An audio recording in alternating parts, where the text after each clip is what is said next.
আমার তো সবাই এই এলাকার একটা কানও আসে না।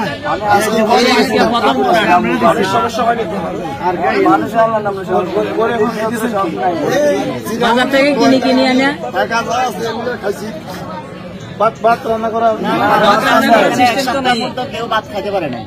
তুমি তো কেউ ইয়ে নেই উঠে আসছিলাম ঘরের ছাদের উপরে না না দিছি না ঘরে চালের উপরে চালের হয় না ওই দন্দমার উপর যেটা ছিলিং বলে সেটা বের হয়ে যাওয়ার রাস্তা নাই বুঝছেন। কত কষ্ট মানে যখন ঘরের ভিতরে পানি এতটুকু যখন আমার কোলের ভিতরে এমন চিপছে আমি ছোট মোটো লই কই যাবো বুঝছেন। এই তো কষ্ট করি তারপরে প্রতিদিন সাঁতার গাড়ি এদিকে আসি লোকজনের ডাকি আমার উত্তর করবে কেউ আসে না। কত কষ্ট এখনো পানি এতটুকু